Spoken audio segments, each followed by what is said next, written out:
Ce zici de ce am făcut noi până aici? Fără cuvinte, ceva extraordinar. Mulțumim organizatorilor, mulțumim tuturor care au fost alături de noi. Referitor la ceea ce a zis și Dorina Dinaur, ca să putem fi cu el, soțul și tatăl copiilor mei, e un lucru extraordinar. Trebuie să trec în viață și prin încercarea asta, e o perioadă destul de grea pentru noi. Programul a fost o surpriză, nu știam de el înainte de a ajunge la penitenciar. A fost o surpriză, a fost o posibilitate să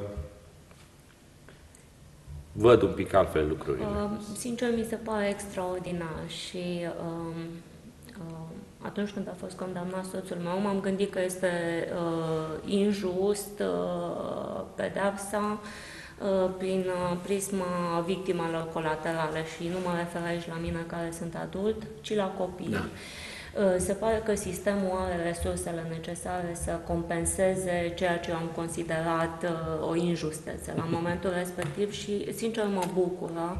Mi se pare că este o perioadă de progres spiritual la nivel național. Dacă în România se întâmplă liber, să ne putem întâlni și să ne schimbăm impresiile cu familia, să fim alături de ei, să ne simțim mai apropiați și ca timp și ca spațiu ne-am simțit mai liberi.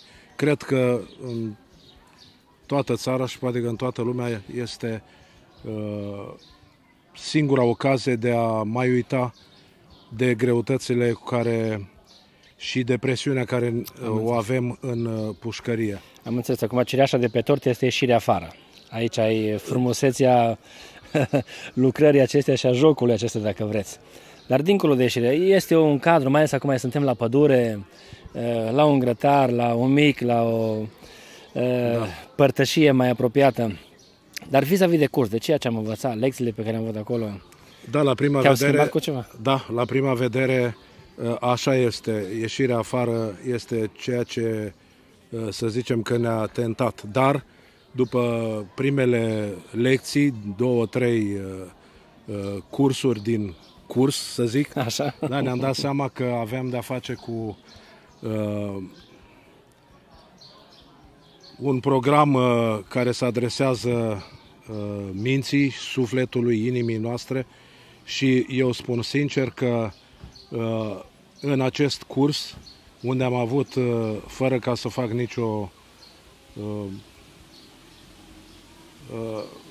nicio laudă, nu perii pe nimeni, dar am avut marele noroc să avem un profesor deosebit care a reușit să ne, în persoana dumneavoastră, care ați reușit să ne schimbați sau să ne faceți să vedem și altcumva viața.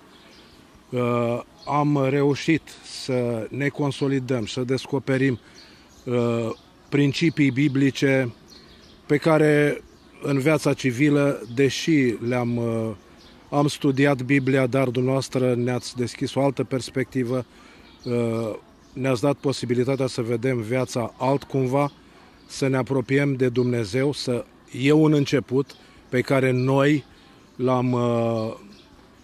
împreună cu dumneavoastră l-am declanșat și viața după ce trecem în libertate să aprofundăm ceea ce dumneavoastră ați deschis prin acest curs.